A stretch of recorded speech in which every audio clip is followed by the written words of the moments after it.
coming to you live from Tennessee, from the east to the west. We are talking Cowboys everything. And you just entered the Cowboy Zone. Welcome back to a Victory Wednesday at the Cowboy Zone. I'm your host, Marcus Jones for Bluff City Cowboys, coming to you live from Memphis, Tennessee. And this is Lambo from Cowboys Yard out of Johnson City, Tennessee. Well, Lambo, I don't know how we pulled it off, but we did it. So welcome back, everybody, to another episode of the Cowboy Zone. I hated to sound optimistic last week, but I was fully expecting to come in here and try to give some type of rah-rah speech to keep everybody motivated. But the team shocked me and pulled it off. Great game versus the Cincinnati Bengals. They came out hot, got kind of stagnant, but at the end of the day, Money Maher came through when it counted. I still can't believe he made the game-winning kick. I know. So before we get into it, let me say thank you for joining us, Keith M. Definitely appreciate you tuning in. And then we got Jack Meeker. Thank you for joining, and congratulations on the new addition to the family. I saw your post on Twitter about an hour or so ago, so congratulations and thank you for finding a few minutes to tune in with us, because I know for the next couple of months you'll be pretty busy on grandpa duty. Congrats. Got my guy Mendoza in the house. Thank you for joining. As always, appreciate it. James Crittenden, thank you for tuning in. Definitely appreciate that. And William Coulter, as always, definitely appreciate all your support. So we got the Victory Wednesday today. Lambo, what was the one thing in that game that surprised you the most? It was so many things that went into us winning that game, but what shocked you the most about this team and how they pulled it off? And guys, let me know what you think in the comments. I really didn't think we was going to be able to keep Jamar Chase in check. Yeah. That's one of the things that comes to mind.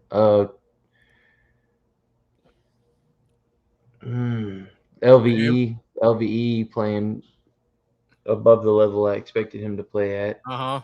That was another one. Yeah. Noah Brown didn't surprise me. I'm kind of been starting to expect that from him. Mm-hmm. You know, I wasn't shocked by Noah Brown's performance. I was shocked about how well his performance was, because he was making some very clutch plays. Yeah. If you guys remember week 1, I said he'd be more of a 3rd and 4, get you 5 yards, move the chains type guy. But it was 4th and 2, beginning of the game, pretty much the tone setter. He comes through with a 17-yard catch. Then you have another, I think it was 3rd and 14. He gets a 25-yard catch, and then he had the big touchdown catch in the back of the end zone. So he was not only making clutch plays, he was making star-level plays. So that was definitely a shock to see him do that. I'm glad to see my guy Dorrance Armstrong finally getting his respect. Came through with 2 big sacks. I was going to say that, everybody thought that except Mendoza, Lambo, if you remember. His bold prediction was pretty much Golden Chase. Yeah, I believe under 100 yards and no touchdowns and 5 catches or something like that. Yep. And one of the catches he had was a push-off on Diggs that he got away with. Oh, yeah, definitely. It was a short pass, but still. And, yeah, that was definitely something great to see, talking about Collins being a turnstile. I know a lot of our fan base was kind of upset because we lost Collins in the offseason, but I feel better about it now. Exactly. We could have been on the receiving end of that, and he's got it for 2 weeks in a row. William Coulter definitely seeing Kellen run it in the first half, and the team ran it effectively. Both running backs, I believe, were close to 5 yards a carry. I wish they could have stuck with it a little bit more, but yeah, I got a little frustrated in the second half because we shouldn't have let them back in the game like we did. Yeah. We could have sealed it. We had the chance to seal it several times. Yep. That kind of frustrated me. I thought we was going to let them come right back in it, man, and that would have been a heartbreaker. But Yeah, if it would have gone to overtime, we probably would have lost, honestly. But luckily, team pulled through. Sorry, it sounded read that wrong. I can only imagine where you went. But yeah, the D line as a whole was really playing well. I really enjoyed rewatching the game and seeing how much better Armstrong looks when he's standing up in a 2-point stance. Like if you guys get a chance to go back and look, his best pass rushing was in the 2-point stance. And I hate Yeah. to make these type of comparisons, but I promise you, when I was watching the game, I was like, that looked like Alden Smith. When Okay. he was standing up, I saw a lot of Alden Smith in how he played. Wasn't pretty, just long arm strength, understanding leverage, getting that push off, knowing how to pursue downfield, and then spin back to make those tackles. It was very impressive to see him do that and to come through with 2 sacks on the game with it. And William Coulter saying those rings they scored because of penalties. Also, our team was gassed at that point when they got their touchdown. I think that was like an 8-minute drive. So those Yeah. guys started to kind of give up once we got it. Well, not give up, but tire out once we got them inside the 30. And it was pretty much inevitable they were going to score a touchdown. And Jack Meeker saying, yeah, they triple team Micah and he could still reach out and touch Burrow.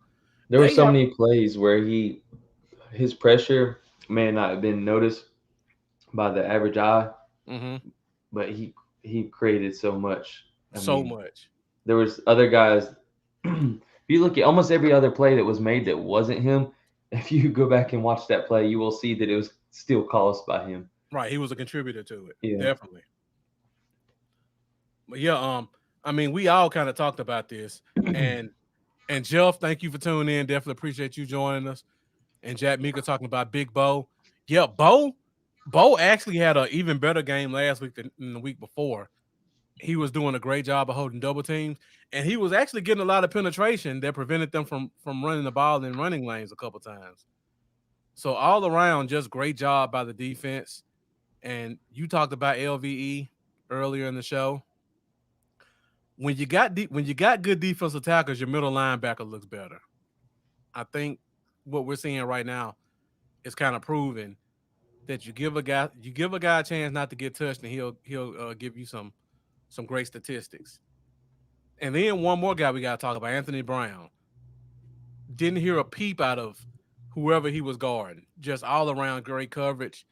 He's one of those guys. He only gets mentioned when it's something bad, but when it's nothing at all, we need to bring his name up too. He's very a very underrated cornerback. Yuck, William, he does lead in every category. We can't pay him right now because of NFL rules. He has to be in his 3rd off season. So we've got at least another year before we can even consider paying Micah Parsons just based off the NFL rules. I see I got my guy Jay in the Bay joining us. What's up, man? Diehard 49ers fan. I see you guys had a little bit of good news, bad news. Lost your starting quarterback, but got back your starting quarterback in Jimmy Garoppolo, and the team looked a lot better. So I'm looking forward to seeing what the Niners do moving forward, going back to more of how they played last year in a traditional scheme. So, yeah, Jeff, you talked about Brown held his own versus Chase. Yeah, they all held their own. And I was seeing a lot of tweets, Lambo, about people saying Diggs got burnt and Brown is trash. I'm like, Joe Burrow had 199 total yards. I don't think any receiver on the team had more than 60, if I'm not mistaken. Nobody got burnt. It's crazy how our fans are they just latch onto a narrative and don't want to let it go. Yeah. All right, so we already just jumped right into the defensive side. I got to bring up one more player, and then we'll get back on the offense real quick. We got to talk about the job Donovan Wilson did stepping in for Jaron Kearse. Like, he didn't miss a beat. He was reading. He was reacting quick. I don't think he had a missed tackle the entire game. And that penalty on him was bullshit. Yeah. In my opinion. not only did he not have a missed tackle, I don't think a guy got another yard off of his tackles. Like when he hit a guy, that was it. That's all you're getting. Yeah. So very impressive by him. And watching the game, as much as I love Curse, and there's not a bigger fan than me. Looking at how Wilson looked in their role, I'm wondering now, is it the play or is it the scheme? That's interesting topic right there. Yeah. That's probably something we have to get into another day. Yeah. We can talk all day about that, but I think this next game will kind of let us know a little bit more about that. But Donovan Wilson probably, I know Micah had a great game, but I could make an argument that Wilson was our best defensive player on Sunday. Yeah, and Donovan hit so hard, it's a thing of beauty. I can't wait to see him this week against that Giants offense. Sam Williams, yeah, he got back there in a good play. That tackle for loss. Yep. I remember going, yeah, Sam. Yeah. Go back and watch that play and watch how Bohanna just blew up the A and B gap. I was mad because I was at my brother's house and he can't grill good. So he had me handling the grill. I must have missed at least 15, 20 snaps. I was so mad. I still haven't got a chance to go back and watch them either. All right, let's talk about the offensive side of the ball real quick.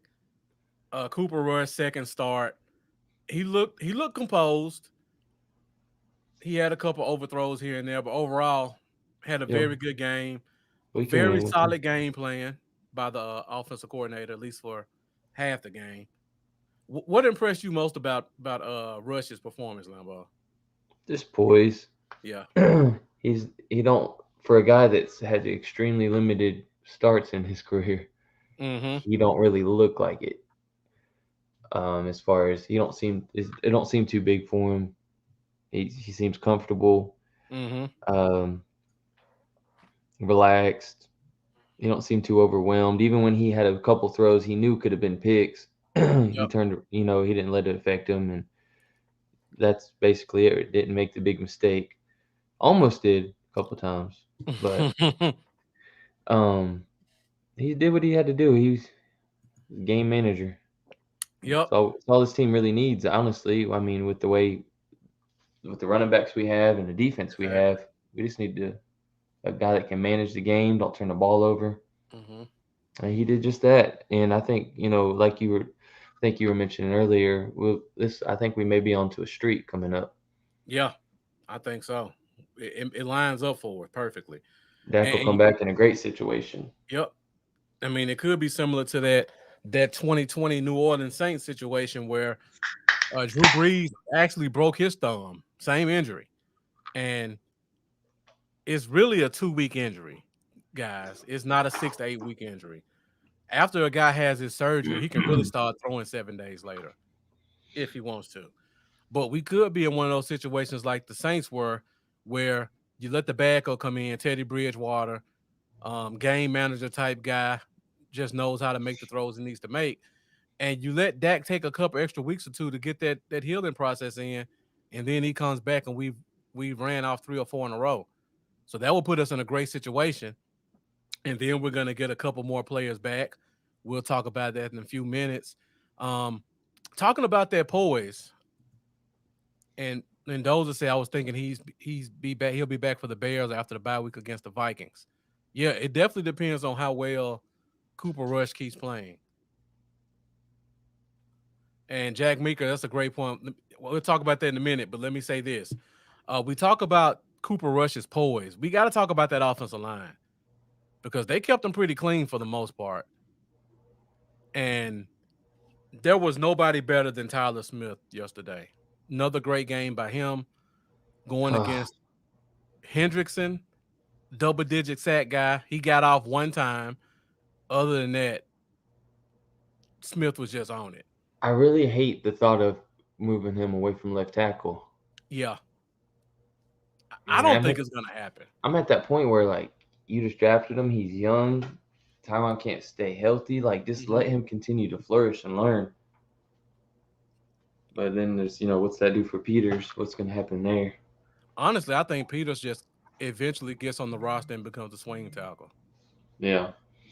I just cannot. I keep seeing people post this best five scenario. There's Yep. no such thing as a best five when it comes to offensive line. It's all about how good you're playing in that moment and who you're playing with. Because we've tried the best five a couple times in the past where you move a guy from one spot to another to put another guy in, and then all the guys end up looking terrible. An example is we've seen where Conor McGovern had looked so good at right guard Mm-hmm. that As they tried that best five and put Connor Williams on the bench. and then when they put him back at left guard, he was doing terrible. He was doing Yep. good at right guard, but although he's looked better at left guard to He's start this looked season. well. This is the first time he's consistently got a chance to like play in the offseason in left guard Yeah. too, because he's been historically our swing right guard center. Yeah. He's never really just been the backup left guard. There's always been Connor Williams with no type of pressure on him to lose that spot. And I noticed PFF's post that earlier today as well. What you put up that William had about Tyler Smith being a high rate as rookie tackle. Uh-huh. I'll Yeah. take it. You gotta let him stay in. You gotta let him grow. Another thing I'll talk about, Farniok has some issues in pass coverage, but when it comes to run blocking, him and Smith are road graders over there. Like they make it a point of finding the guy and driving him 5 yards, and that's been a major contributor in how well our offenses look. And then Brian Baldinger brought up a video about them bringing back the play where they pull the guard and the tackle. Every time they do it, it looks like it can go for a touchdown. Tyler Smith and Farniok are great at pulling to get those blocks. Yep, and Coach William, you're right. The same thing. They tried to move Steele to left tackle from right to get the best five on the field, and Steele was just a complete train wreck when he made that move. So we talk about the offensive line. We'll talk about tight end once we get past storylines. But other thing, we got to talk about the receivers and CeeDee Lamb in particular. When I watch the game, sometimes it's like I forget who is who when I see Noah Brown and CeeDee Lamb, because they have quite a few times where they'll put Noah Brown in the slot and CeeDee Lamb would be at the Z position side by side, and you're like, who's the slot guy? I really didn't think Noah Brown had the ability to play inside, but so I've been pleasantly surprised with seeing his ability to transition, not only at all three positions really, because he's played X, Z, and slot. Which brings a lot of an excitement when you imagine him, CD, and Gallup all on the field together. That is something I'm definitely looking forward to. So, since we're talking about that, Lambo, I mean, we could probably talk the whole show about the Bengals game, but we're at 19 minutes. We're gonna try to stick with an hour. Is there anything else you want to hit on about that Bengals game, or do you want to look ahead to week 3? Not really. Anything? Turpin finally got a punt return. He was about a block away. He was a block away, yeah. From forgetting it. Brown is making us not miss Cedric Wilson. I agree. Yep. Gabriel Garcia, thank you for joining us. Jeff brought it up again. Money Maher coming through in the clutch. Look better than Greg Zorline. Yep. I would have never thought it, but it was funny. I was talking to my friend at the end of the game. He hates the Cowboys. He bet against them. And I was explaining to him, I was saying the worst thing we could do is get inside the 50, because Maher seems to be almost automatic at like 55 and up. Right. But you get inside the 50 and he starts to shank them. And they ran that last play and the ball was for a 50-yard kick. I was like, oh my God, what's going to happen? That's now, funny. Looking at it from the live tape, it looked like he missed it, but thank God the refs had a better view than I did. All right, so Lambo, before we get too far in the show, let's go ahead and hit up these storylines so we can hit on some of the major key points to look at as we go into week 3. Storylines. All right, we got a couple things that'll come up over the past couple of days. And once again, guys, thank you for joining us. O.M. Garcia, thank you for joining, as well as Gabriel Garcia. For everybody who's watching, if you haven't done so already, make sure you hit that like button. I see we got quite a few likes up there, so thank you guys for that. Also, make sure if you're watching from YouTube that you hit that subscribe button. I am Bluff City Cowboys on YouTube, and Lambo is Cowboys, y'all. So make sure you hit the like button. Make sure you share it to your personal page, share it to your favorite Facebook group, and also join into the conversation. We like to make this an interactive show, and we can't do that without you guys and your great questions and comments. And William Coulter saying he doesn't think CD is the number 1 wide receiver. There's a one game where we're like, yes, CD is going to eat this week. You know what, William? The more we go into the season, I'm starting to lean that way also. I am too, and it makes me kind of sick to my stomach. Yeah. I didn't think I was going to be at this point in the season starting to feel that way. Yeah, but silver lining to that, and a lot of people talk about this, this team isn't necessarily schemed to just have an alpha number 1 receiver to be successful. Noah Brown's finally shown what I've seen since college. He has great hands. He's super athletic, height, weight, speed guy. He has the ability to get you 50 or 60 yards a game. Michael Gallup has the ability to get you 50 or 60 yards a game. Same thing for CD Lamb. You put that together, and you've got a pretty good receiving core. I don't think we'll ever have a guy. I don't think CD will ever be a guy where he may go off for 140 and 3 touchdowns like a Stephon Diggs or AJ Jefferson. But I think all of these guys are capable of being chain movers and splash plays here or there. And honestly, in the NFL, that's all you need to be successful. It makes me mad too because I argued like for the longest time with Justin Jefferson fans that I think CD is going to be better. Mm-hmm. And I can't argue that anymore. No, he can't argue that anymore. Unless he's going against Darius Slay, you can't make that argument. Yeah. Or unless Kirk Cousins playing on Monday Night Football, because that's probably that too a bigger contributor of why they look so bad. And Jack Meeker saying he wants to see our rookie out there. Think he finally will get to. And Jeff says he still thinks we need a deep speed threat. Good luck with that, Jeff. We talk about this all the time. Every receiver we got, 6'3", 200 pounds, 4.5 speed. Unless we get rid of our entire offensive philosophy, I don't think that'll ever change. Man, I wish we had a Tyreek Hill. Well, we got a guy with that type of speed, but they won't use him for that. Yeah.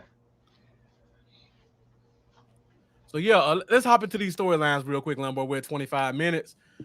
First storyline got to talk about. I probably should have flipped these first two, but Dennis Houston got cut today. It was a shock to a lot of Cowboys fans. Or yesterday, I'm sorry. Luckily, he cleared waivers, and I believe he is now officially on our practice squad. So there were a lot of speculation about what that cut meant. That spot is still open right now, Lambo. What do you think that that cut of Dennis Houston meant for this team? Is it directly related to wide receiver, or is that spot going to be used somewhere else? It could probably mean I got two things kind of in mind that Gallup's time might be coming, or we could see another safety brought on the roster. Okay. You know, I can go so many ways with that. Because you didn't have to cut Houston to bring Gallup back, because Gallup's been on the active roster. He's just been inactive every week.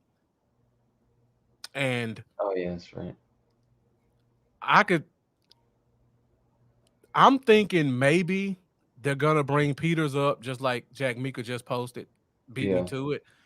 They could be trying to make a spot to bring Peters up to the active roster because normally when you have a veteran guy like a Peters, with the way the rules have been changed, you put him on the practice squad to give him a chance to get in shape, so the team doesn't have to spend a ton of money while he gets in game shape.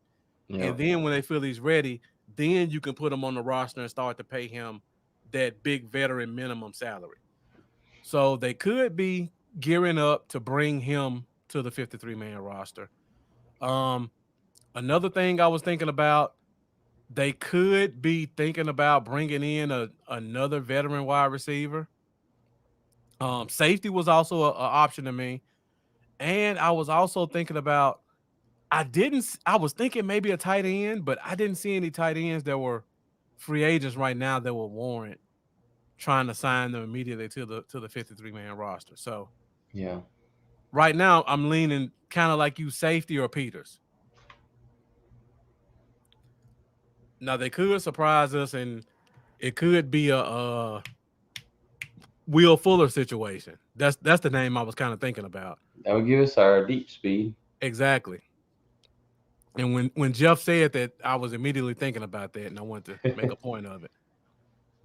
But I think we all kind of agree the fact that Houston is cut, that kind of opens up the door that Gallup's going to be back, because Houston played extensively as the X receiver for the last two games. So now you can probably slide Gallup into that spot, which Houston doesn't play special teams, so that kind of makes his role on the team obsolete.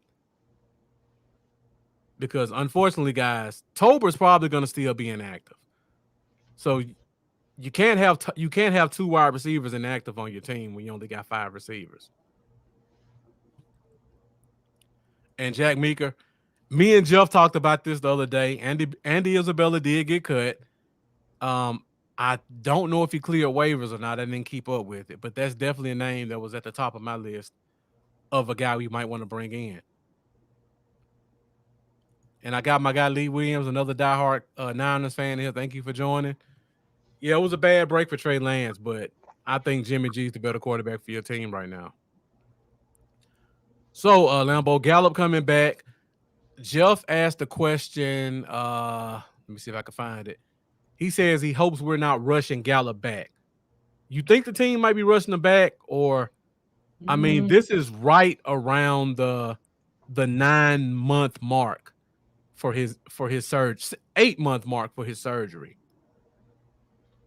Honestly, I don't feel like they'd be rushing him back with the performance they was able to put together without him against a team that was just in the Super Bowl.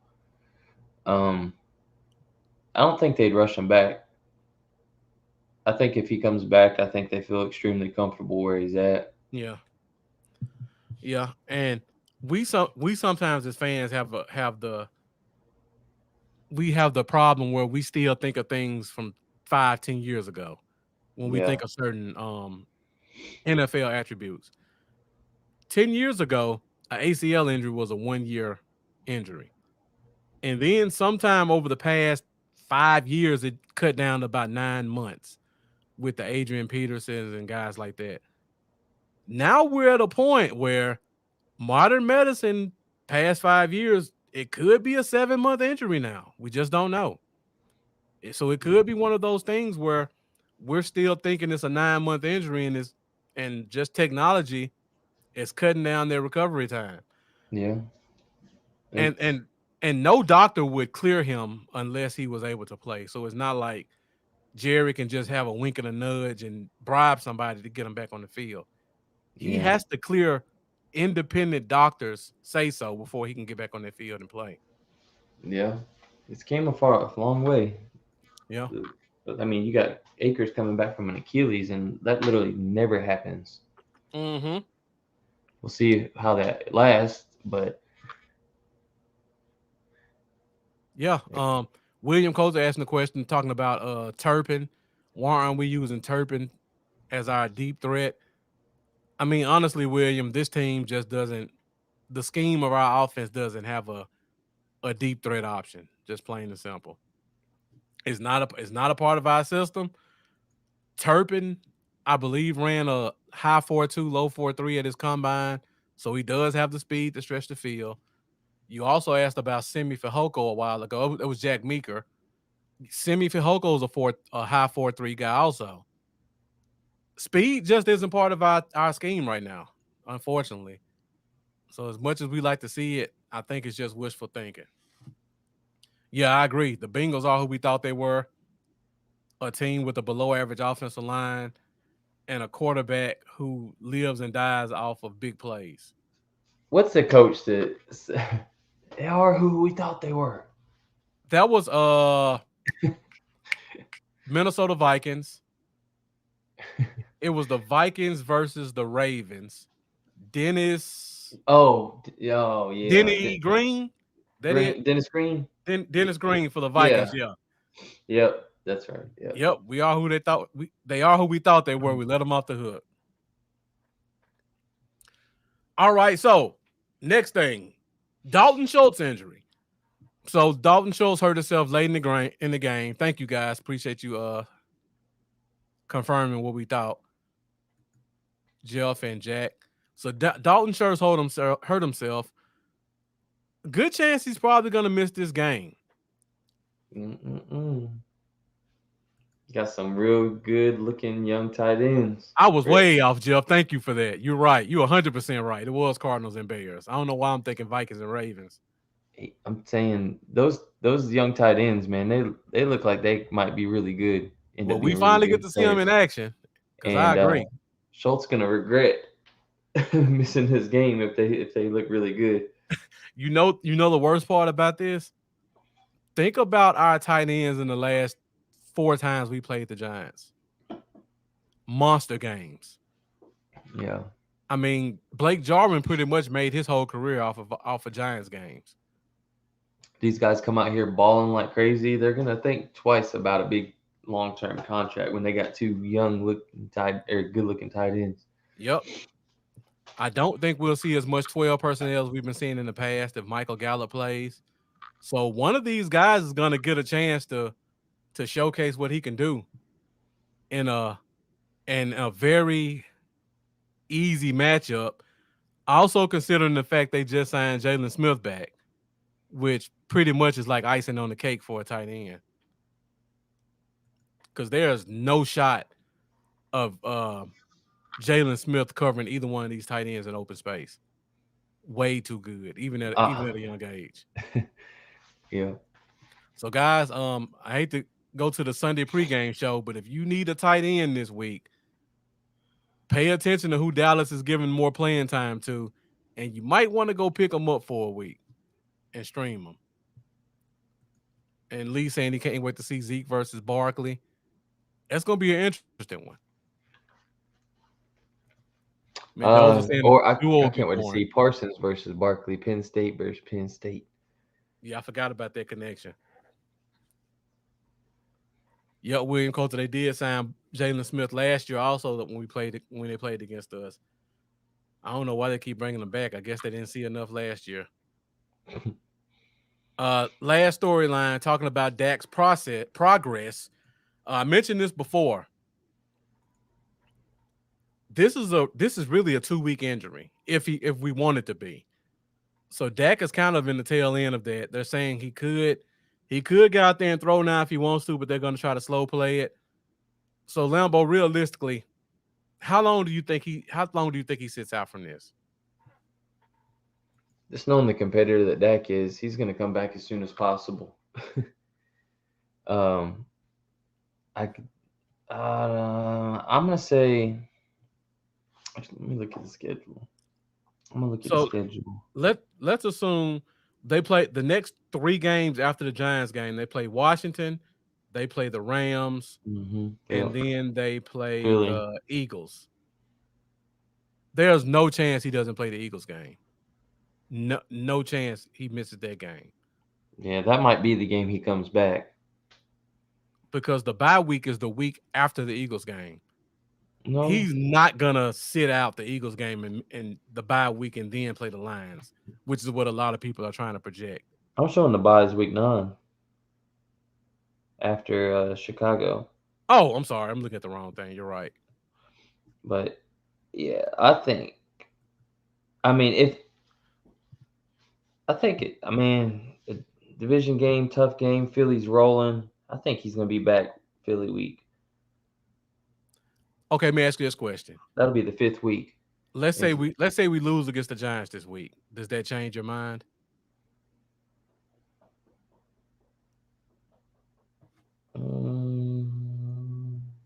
No. Okay. So win or lose, you still think it's the Eagles game? Yeah. Okay. I mean, I don't know. Now you got me thinking, because the Rams game that'll be a tough game to win. Yeah. But in the grand scheme of things, that was not as important as that Eagles game. No, the division. I'm feeling Eagles game. It's Philly week. Yeah, I was wondering if you would say they might try to rush him back against the Commanders next week if we lose to the Giants. Oh nah. Gabriel saying yeah because we can't lose another division game against Washington. And William says if we're winning, he'll sit an extra week and be fully healed. He said we're beating the midgets and the commodes. My guy Jeff says the Rams. That's an option. I don't know. I'm leaning Eagles though. I think win or lose. Let me ask you this then. Let's say we lost the next two. Yeah, he's coming back for Rams. Okay. James says the Eagles also. We lose the next two, I'm gonna be one pissed off person. Right. Oh, I'm with you. It ain't happening. I mean, the Giants are gonna fucking catch a big L. The Giants are undefeated. They should not be 2-0. It is ridiculous. It's stupid. Yep. I mean, they got all kind of turmoil going on. Their best receiver is David Seal or Steele? Yeah, exactly. Some guy I've never heard of. Offensive line is in disarray. It's a fluke, bro. I'm telling you. Yeah. They'll finish the season with like 5-6 wins max. Who, the Giants? Yep. I can see that. You know that happens every year, where one team will get 1 or 2 games in the beginning of the season, and then everybody will swear they're back, and then before you know it, it's right back to the team we always know and hate. All right, guys, we're at 39 minutes. But yeah, William, we're definitely excited. Expected to be 0-2. So being 1-1 is definitely a pleasant surprise this week. All right, guys. So before we go into the rest of the show, let's go ahead and get our question of the week up. And we get you guys to give us what you think about the question we got up today. As part of our storylines, we talked about the Dalton Schultz injury, and we talk about the success that our team has had against the New York Giants, particularly at the tight end position. So this week's question of the week directly lines up with that. So let's go ahead and get into it and get you guys' thoughts. Question of the week. All right, so this week's question of the week is, which tight end will have the best game against the Giants? We know Dalton Schultz is going to probably sit out. Jake Ferguson is probably going to be in the starter, but you also got Peyton Hendershot, and you'll probably have Sean McEwen called up from the practice squad. So one of these guys is going to definitely have an opportunity to step up. So let us know in the comments. Or, you can either let us know in the comments who you think will have the best game this week, or you can go to your phones, go to menti.com, and type in this code, and then we can display your response on the show. So, guys, if you get a chance, we'll bring this back a couple times throughout the show. Minty.com, use the code, and cast your vote. And we'll come back to it. So I'm assuming, Lambo, that's yours. So What? I saw you looking at your phone quite a bit, so I'm assuming that was you. It was. I like Hendershot a lot. I do, Uh-huh. but I just think Ferguson's gonna have more opportunities, so that's why I say him. Yeah, I'm kind of leaning I like towards both of them a lot. yeah. I'm kind of leaning towards what William Coulter says, whoever's the starter. But again, that could change in this game because all right, that one's not me. So somebody put a vote for Hendershot.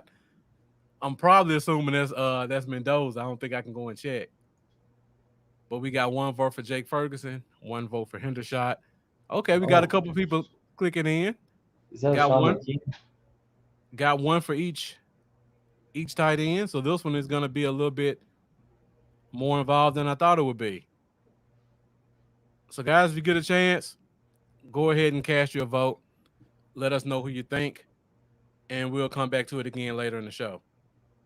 So Lambo, let's go ahead and go to our next topic, and that is talking about some of the key matchups in this week's game. Key matchups. All right, guys. Once again, thank you for joining us. I see a lot of people are hitting us in the comments. We definitely appreciate that. We'll go through those also. But you can also go to minty.com, use that code, and put your vote on the chart. So the comments are pretty much overwhelming for Hendershot, the more athletic of the three tight ends. For sure. Jack Mixon is going to be explosive. James Crittenden, Hendershot. Jeff has Hendershot. Mendoza saying you can't go wrong with either. I think he's more explosive for sure. Mm-hmm. I think Ferguson will end up starting, however, and that's my main thing for choosing him. Yeah, and I think he'll have more snaps. Yeah, I think Jeff kind of sums it up the best. You look at all the great games Blake Jarwin had, and Hendershot kind of more fits that role of what Blake Jarwin was in those games. Yeah. So it kind of makes you lean towards that point. Yeah. Jack Meeker said he did both. All right, so Lambo, key matchups. We'll go back and forth. What do you think are the three key matchups in this week's game? So you give me one, then I'll give one. We'll rotate it. Kind of. Well, one of them I mentioned earlier, Parsons and Barkley. I feel like he's really the explosive guy on offense you got to worry about, and I think Parsons helps us keep him in check. Mm-hmm. Taking away Barkley, I feel like gives us a great chance to just take off early in this game. Yep. I just really don't feel like they're going to be able to throw the ball well on us. Mm-hmm. And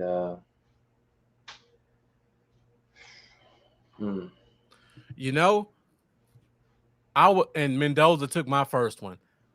I think D-Law has a good game this week. We talk about the good games Blake Jarwin puts together against the Giants.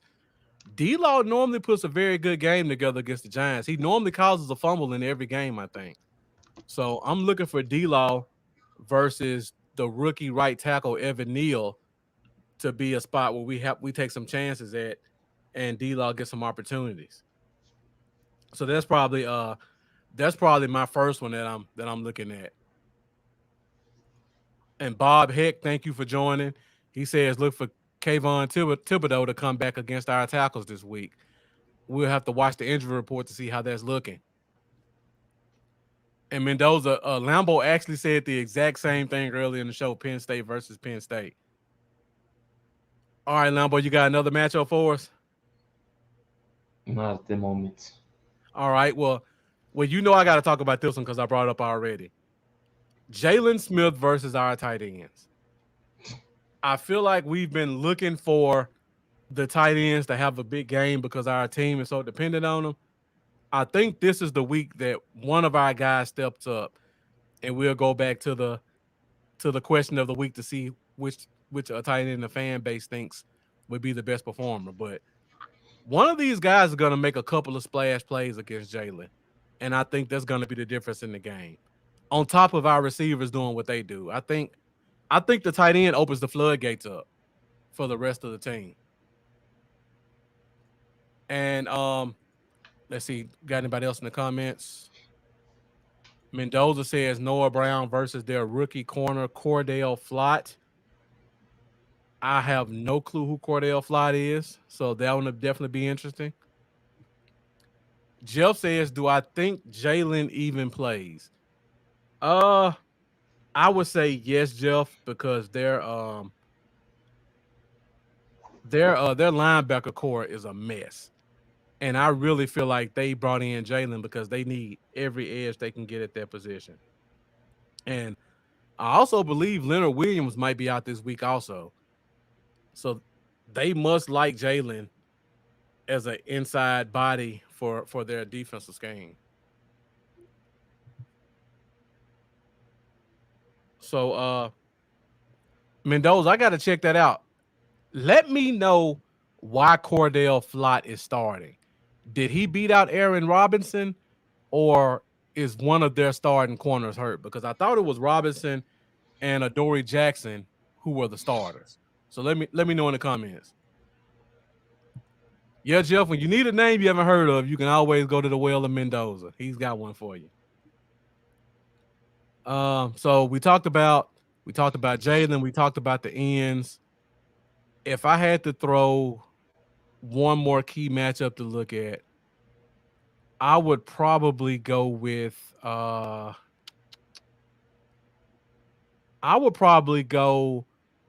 Barkley versus Donovan Wilson.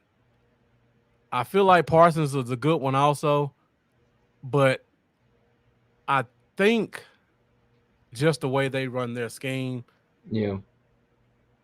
if they're smart, they'll try to run away from whatever side Parsons is on.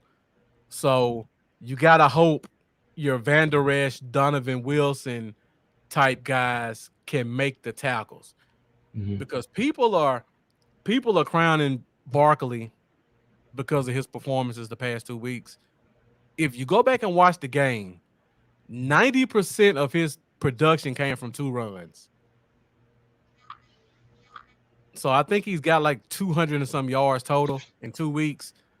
I believe like 80 or 90 of that came from some 2 big runs.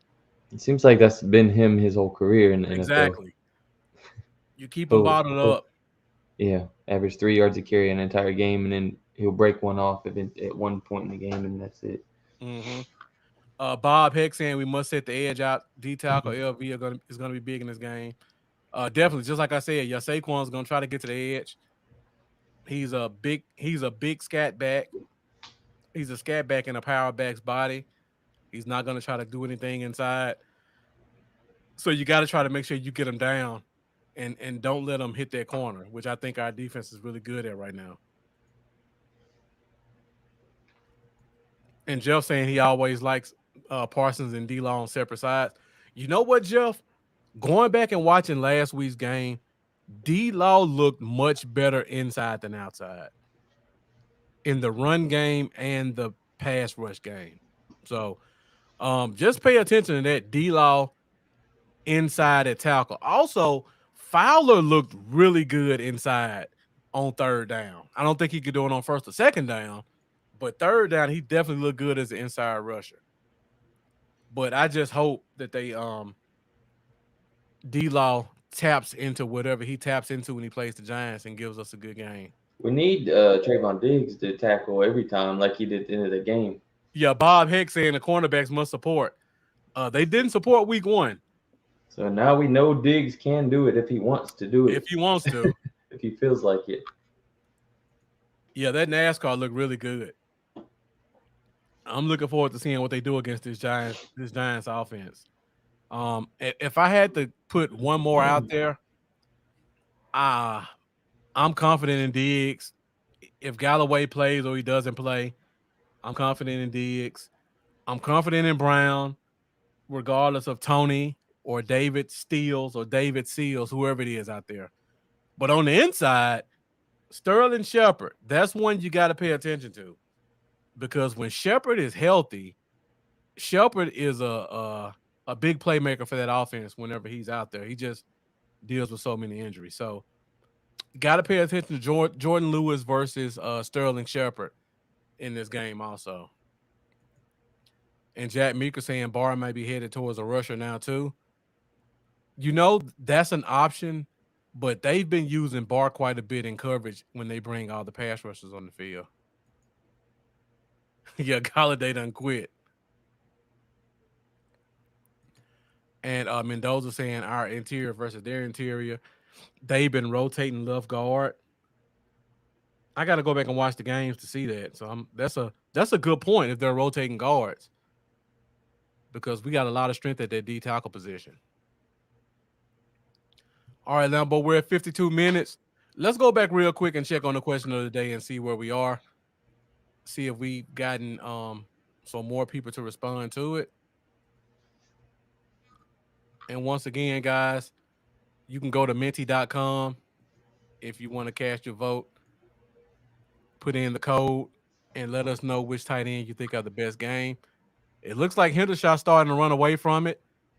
So, guys, if you haven't done so already, put your vote on here so we can keep a record of it for future reference, and I don't have to write all the stuff down. We can just go back here and reference it. So if I had to guess, I would probably say McKeon has 1 vote, Jake Ferguson probably has 2, and then Hendershot probably has 3 or 4. So just let us know in the comments. Menti.com, put the code in, cast your vote. All right, Lambo, let's go back to we pretty much hit on all the key matchups. So now let's go to our keys to victory. So got this big game coming up. We know it's pretty much a must win, even though we did win against the Bengals, because we've got 3 of our next 4 in the division. So we got to set the tone with this one to make sure we can keep the ball rolling, so that when Dak comes back, we're not in too big of a hole in our division, because I believe we're last in the division right now, right? I mean, I know the Giants and the Eagles are both undefeated, so we're behind them. So, yeah. Washington's lost the game. They've lost 1, so we might be tied for last. You know what? No, we can't. Well, we can't be, because our win is against the AFC. We lost to the NFC. So we're 0-1 in the conference. So we're probably last right probably now. Last, yeah. So, yeah. So this is definitely a must-win game for us, not only for the conference, but in our division. So we definitely got to make sure we get this one out there so that we can keep up with the rest of the division, and we can knock an opponent back. Because if the Giants go up 3-0, that's just digging ourselves in a bigger hole. All right, so Lambo, and everybody in the comments, thank you for sticking with us. Keep the great questions and comments coming. Let us know what you think are our 3 keys to victory for this week's game. Keys to victory. All right, so guys, once again, I see we got a couple people putting some in there. Jeff saying manage the game, let our defense win it, make this a Zeke game, and eliminate dumb penalties, stay with the run, and avoid key turnovers. That's like my entire list. Pretty much that's everybody's list. That's probably everybody's list. Don't turn the ball over. Run the ball a lot. Defense needs to keep playing elite. Don't give up the big play. Because really, that's it. That's it. Every once in a while, they have a big play, and outside of that, they're garbage the whole game. So, I mean, just don't give up a big play. Keith, them saying sucks. Number 1 key, stop Barkley. That one pretty much sums it up. Yeah. Run the ball. Zeke better have over 20 carries this game to himself. Is what I want. I expect Zeke to have 100 yards this week. I don't know if that's considered a bold prediction or not, but I think this is definitely going to be a Zeke game. Yeah. Especially if Leonard Williams doesn't play. If Leonard Williams doesn't play and Jalen Smith is playing significant snaps against our interior, Zeke should have a field day. Jeff saying Barkley pretty much all they got. So I would say, I mean, you guys are putting some really good ones up there. And there's no arguing with any of them. Run, defend, establish the run, protect the ball, definitely.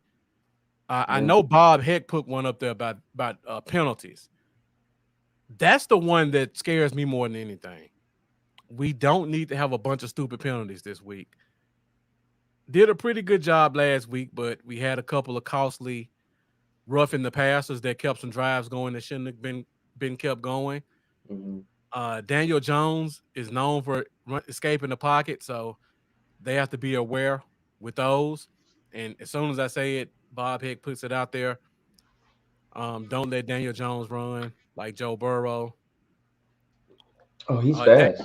Yeah. Jones is fast. Daniel Jones is sneaky fast, good athlete.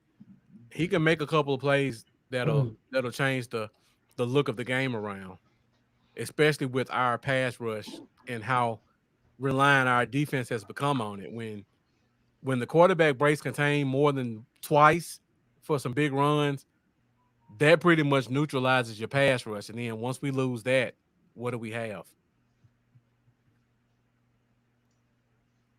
Jeff giving us the bold prediction a couple of days early. I'll be sure to make a note of that, Jeff. So, yeah, I mean, you guys put some great keys to victory up there. I would probably say definitely have to establish the run on our side. We have to eliminate costly turnovers, division game. Are we going to New York for this one? I think I'm bad with home and away. we are going to New York. Going to New York and then coming right back home against Washington. So we're going to New York. It's Monday Night Football. It's going to be all eyes on us. We can't have costly penalties at their house. Those can be game killers. So we have to establish the run. We can't have costly costly penalties. And I think we have to force some turnovers. I feel like our offense is going to do well, but it doesn't hurt to just go ahead and cause a couple of turnovers and demoralize the team, especially when you're going on the road. They're going to be hyped. This is their Super Bowl, like, honestly. Yeah. This is the only game I think they can look at that's in prime time. They can say, we have a chance to make a statement. So they're going to give us their best. They got the new coach. He's going to want to put his stamp on the league. They're going to probably bring his name up 1,000 times and make a bunch of Daniel Jones, Josh Allen comparisons. So be prepared for that. So we have to come and play our best game. Don't make mistakes. Run them off their own field. And Daniel Jones couldn't even pass for 200 yards against Tennessee or Carolina. So I don't. We can't let them do it against us. Yeah, there's no way they should be winning this game, or there's no way. The run scared me more than him passing. Yeah, and even that he hadn't been extremely. I mean, he had 10 carries last week against Carolina. It went for 21 yards, 2.1 a carry average. Mm-hmm. So I mean, we just gotta play smart. Yep. Jeff asked the question, does Jabril Cox play this week? Unfortunately, Jeff, I'm probably leaning towards no, because I think we'll have to keep an extra safety. And then we'll probably have to bring up a tight end. So I'm probably leaning towards no Cox this week. I saw it as soon as I said it. I tried to hold it in. Pause. So yeah, I think Jabril's on the bench again this week. Jack saying he's glad we get him early in the year when it's not too cold. And they will say Parsons 10 times more often. You're right about that. But Brian Dable, his teams have always been amazing on Monday Night Football. I mean, look at how look how Buffalo's playing now. They're gonna bring his name up a bunch of times also. Yep. So it's tight end Jeff. Tolbert. I was trying to stop laughing. Now we just need Charlie in the comments. That would have just completed the whole Yeah. segment. All right, guys. So we got a great matchup coming up this week. We're at hour and one, so we're right on time. Let's go back one more time and check on the question of the day. See if anybody else put in their comments. See where we are on that.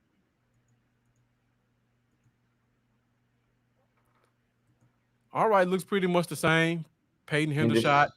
Hendershot says, "Screw your draft status. I'm coming in to take this over." Exactly.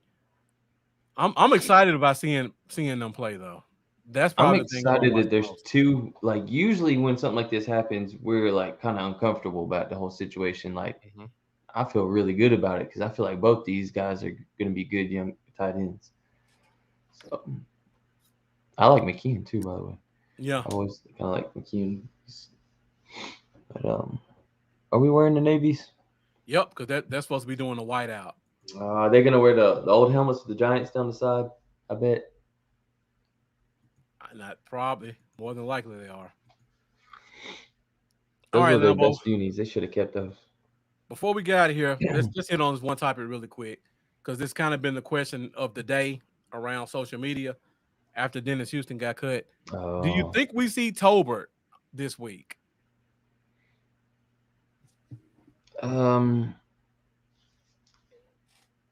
Let's think about it. Well, it really depends. Is Gallup going to come back this week? Right, exactly. If he's coming back, then definitely no. Mm-hmm. If he's not coming back this week, you almost have to. Because right now you're looking at Lamb, you're looking at Brown, Turpin's your special teams guy. That's 3. Sammy. Then Sammy's become kind of the new special teams guy, the core special teams guy outside of return, and that's 4. So most teams only bring 5 active. Yeah. So if it's not Gallup, it's got to be Tolbert. Yeah. I think this would be a good game to let him try or get him out there. Jeff saying he's starting to think it's a wasted pick. Don't jump off the bandwagon yet, Jeff. I'm feeling that too, but we still got time. We still got time. We got a lot of time. It is kind of concerning a third round pick to be inactive, healthy scratch. But I mean, but Noah Brown is stepping up. If we were just stagnant and nobody was stepping up and it was week 1 all over again, I would be concerned. But we've got guys who stepped up. Yeah. When is Washington gonna be back healthy? What did Washington hurt? I'm trying to remember. I haven't been even keeping up with him much. Well, he was definitely put on IR, so he has to miss at least 4 weeks. But I don't think that's the type of injury where he'll be back in 4 weeks, though. Because things could get really mixed up then. Especially if Brown continues to play like he is. I'm letting Brown continue to get his snaps in. So James Washington broke his foot, I believe, on right around the end of August. Broken foot is usually a 6 to 10 week injury, if I'm not mistaken. So we'll say at minimum 6 weeks. So that's pretty much where we are. And like Bob had said, Washington's a 6 to 8 week injury. He's on the course now. I mean, even if Washington comes back, the way Noah Brown has stepped up, Yeah. Does he even touch the field? Because historically, this team does not play 4 receivers in a game, not on the offense. It's almost exclusively whoever your top 3 guys are, they're playing 90% of your snaps. And unless it's a blowout or your 4th guy is a jet sweep guy, you're not seeing them. So even if Washington comes back, I don't think we see him either, unless he's a good special teamer. And then Bob Hicks saying, your 3rd guy's not playing, but I did hear Tolbert had a hamstring. It's not as concerning to me because of how well Noah Brown's played. And I mean, we look at Semi last year. Semi was a 5th rounder. A lot of people liked him. He didn't play at all last year. He was inactive every week. So we'll just have to see. Jeff is on the sky's falling mentality. Another wasted signing. Jack Meeker giving us a little injury update, saying he broke the same bones. It took him 12 weeks, but he didn't have the specialist he does. Jeff, that's kind of what everybody's kind of saying on social media also. If James Washington come back, we may see Tolbert get a mystery injured reserved designation to kind of hide him out to hold a roster spot for somebody else. Possibly. All right, so I think that's pretty much it. We're at 1 hour 7 minutes. Once again, thank you guys for watching. Thank you guys for all the great questions and comments. We got through a lot of topics tonight. Be sure to join us this Sunday, 11:15 Central Standard Time for our pregame show, where we'll update you guys on any other storylines that will come up. You know what, now, but we got one more segment we didn't do. I just thought about it. Do you want to do it today or you want to wait till Sunday? Which one did we miss? Over, under. Oh. Over, under. Let's do it. All right, guys. So before we go, you've been in a great comment and question mood. We got one more segment we're gonna hit really quick. Seems to be a favorite to everybody, and it's now time for over under. Over under. All right, guys. So the way over under works for you guys that are joining us, I will give you 3 statistics, offensively and defensively, and you tell me whether or not our team will go over or under that statistic. So this was going to focus a lot on our storylines.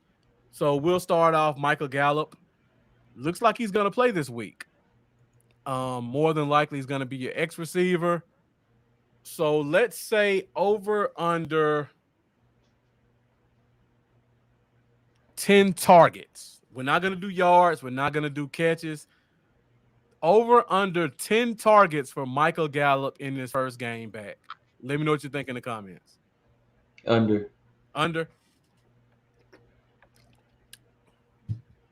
You don't think they're going to throw him 10 fade routes?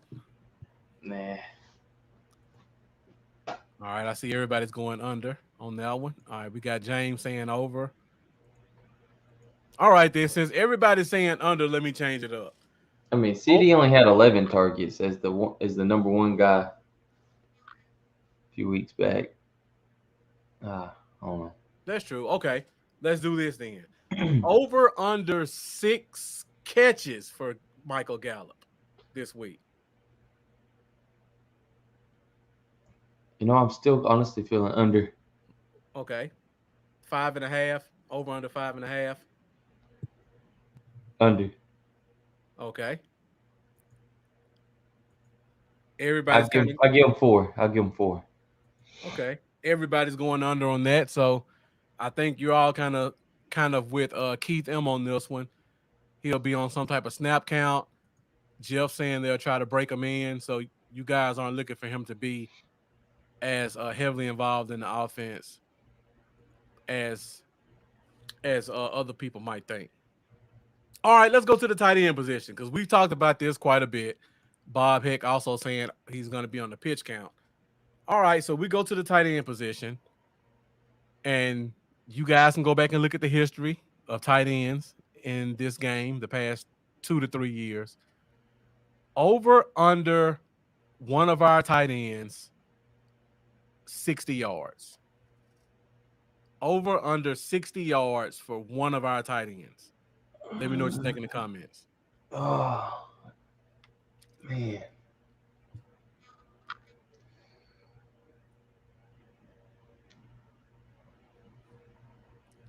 Jeff saying over and thinks it's Hendershot. Bob Heck saying under on that one. Jack Meeker says over easy. I could see over, but with the type of game plan I'm thinking we'll have, and thinking about calculating in how much I think each receiver is probably going to have on top of it, I don't see Rush throwing for enough yards to warrant the tight end getting that many receiving. Okay. So I'm gonna say under. All right. We got a lot of people saying over. Got a couple saying under. Bob Heck going under. Everybody. James says under. Everybody else is pretty much on the over bandwagon. You know what? I hate to be optimistic. I'm leaning over also. I think there's going to be 2 splash plays in there somewhere where one of our tight ends gets 2 plays over 20 yards. So I'm leaning over only because of that fact. And Jack Meeker saying is going to be ball control. Tight end is going to get good yak. Bob Heck saying with Schultz out is going to be under 60. So it sounds like all of you guys kind of think this is going to be a run the ball control game. So over under one of our running backs, 75 yards rushing. Over. Lambo with the quick over. All right, who you leaning? Zeke. But I think I'm gonna have a bold prediction based off all of this. Because like we're talking about, I think if everybody in the world is obviously thinking we're just gonna try to run the ball. Mm-hmm. The Giants are probably thinking the same thing. The Cowboys might be thinking, let's completely throw everybody off and air it out coming out here. Uh-huh. Watch us come out here and he throws for 375 yards. Because the Giants probably game planning like crazy to stop the run. Yep. Come out here just bombing. Mendoza said they love those play action boots. He wants to see 2 deep shots to Hendershot. Jeff saying bold prediction. Both running backs over 100. You know what? He did complete one. A breakaway to the house. Technically, that was a pass, though. Oh, yeah. They call it a pass, even though it was a pass of this much. Yeah. You know, Jeff, I'm leaning. I don't think that's that bold. I think both running backs go over 75 yards. I think we just destroy them up the middle in terms of tight ends and running backs. I was really impressed with how our interior was blocking. And I think our backs, this is the game to show it.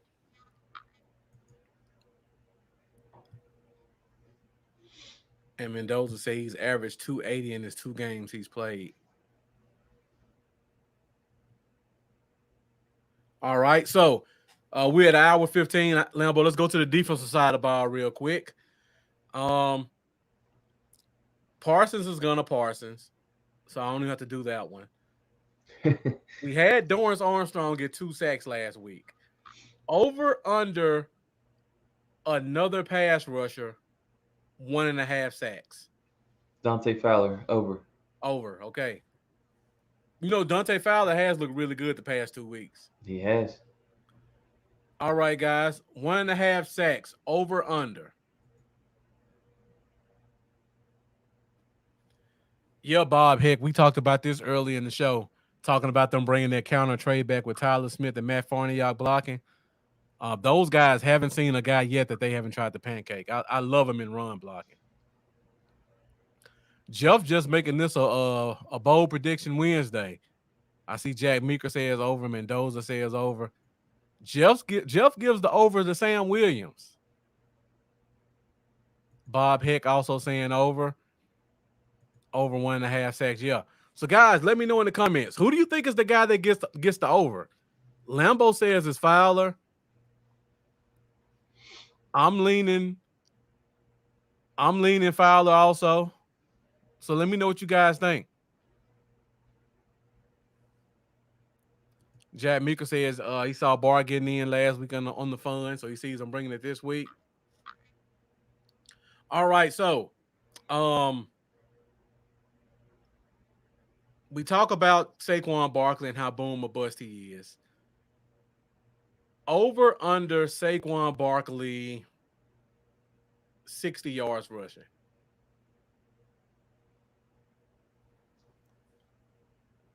Bob Heck saying he's going on a limb with Gallimore.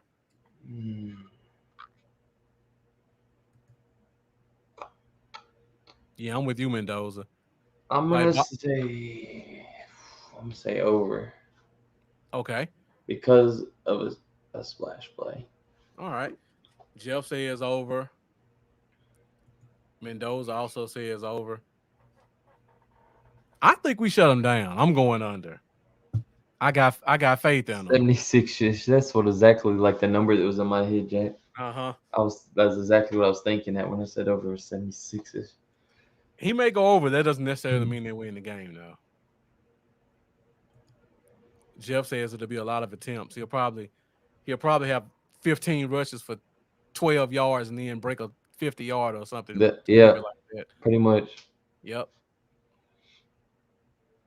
Because if he gets the edge, we don't have a linebacker that can catch him. I don't have faith in LVE. Bob Heck says Saquon under. All right, last over-under of the night. We talked about this earlier. Kenny Golladay is not happy on the team.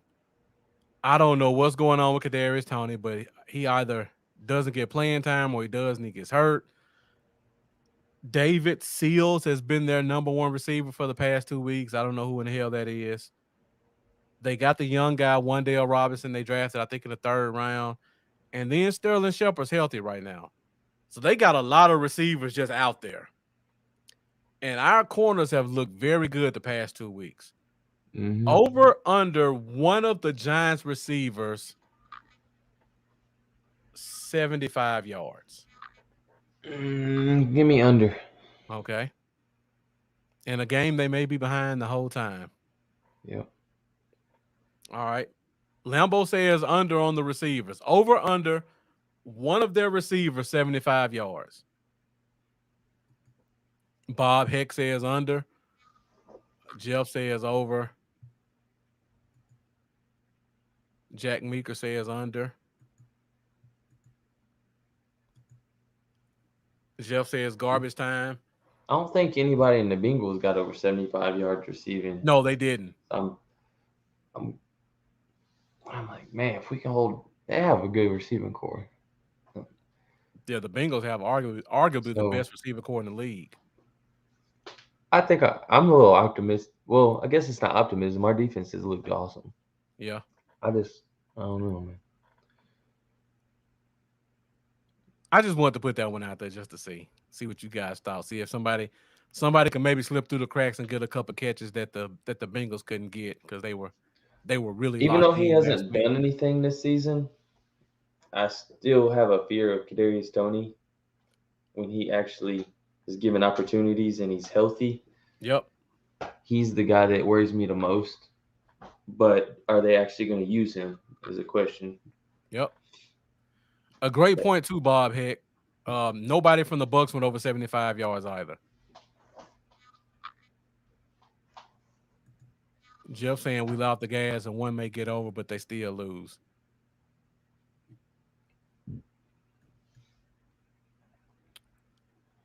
And I'm looking for a couple of trick plays to be thrown out there too. And Jack Meeker asked the question. You asked this earlier, Jack, and I'm sorry I didn't pay attention to you. You asked how quick is Jones' release. I don't know how quick his release is, but I know he does hold the ball long times, and that's what causes him to turn it over quite a bit. So I don't know how quick his release is, but he does have a tendency to hold on to it too long. I hope he holds on to it too long this game. And you know what? One more matchup I want to talk about really quick. because I forgot I overlooked this. Thibodeau probably will play this week. So Thibodeau versus Tyler Smith, the 2 first-round rookies, should be an interesting matchup. Yeah. Tyler Smith got this. I'm Team Tyler Smith now. I was pissed for like all offseason, and now since I've seen him take care of Shaq Barrett, I said, okay, I like this guy. You weren't the only one, Lambo. All right, guys. Now that is it for the show. Hour 21 minutes. Thank you guys for sticking with us the whole time. Great questions, great comments. As always, you guys fuel the show, so we definitely appreciate you guys tuning in. There are a lot of other great podcasters still going on right now, so if you haven't gotten enough Cowboys news and notes, feel free to look around the Cowboys universe on YouTube and Facebook. I'm sure you'll find somebody else that you can watch. I'm almost certain Star Gang still going on. I believe George Teague's podcast is on right now also, off the top of my head. Those are 2 you guys should definitely check out. Over, Keith. You get his clock run at least twice. Okay.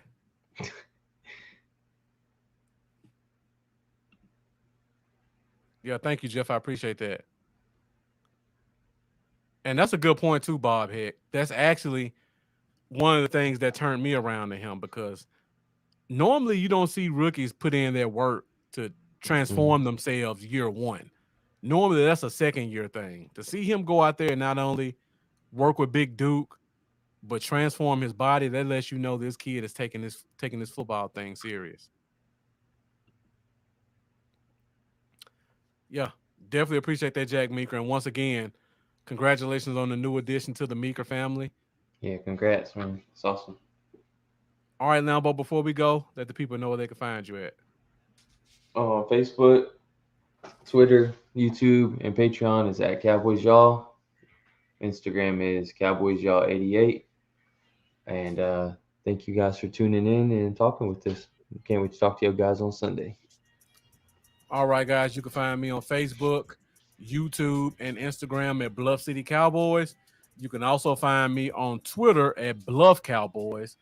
And once again, be sure to check us out every Wednesday night, 8:30 Central Standard Time, Facebook, YouTube, and Twitter. And join us for our pregame show every Sunday at 11:15, including this Sunday, where we'll give you updated storylines, the injury report, and we'll get your game predictions as well as your bold predictions for this week's game. And we'll give you some of our fantasy favorites to look out for throughout the Sunday matchups. So I think that's pretty much it for the show. Lambo, any closing thoughts? No closing thoughts, man. Just ready to. I wish we had a Sunday game instead of a Monday game, so I have to wait as long. But it is what it is. And I know, and you guys also be on the lookout. We may have to bring the mini Lambos in again because they brought us so much good luck last week. Yeah, my son said we was gonna win by 4 points, and we laughed, and then we won by 3. Yep. I was like, oh man. And he did predict the Noah Brown touchdown also, so we got to give him credit for that. He did. It wasn't enough Lamb's foot. Yeah, he got it right. Right. All right, so Lambo, since this is a rivalry week, yes, will we be able to get Cowboy Dale to give us a prediction? Yes. All right. So guaranteed. Be sure you guys come back and get that Cowboy Dale prediction. It'll be the first one of the year, so I'm sure it'll be really good. Once again, thank you guys for watching the Cowboy Zone. Definitely appreciate you guys' support, and we'll see you Sunday. See y'all later.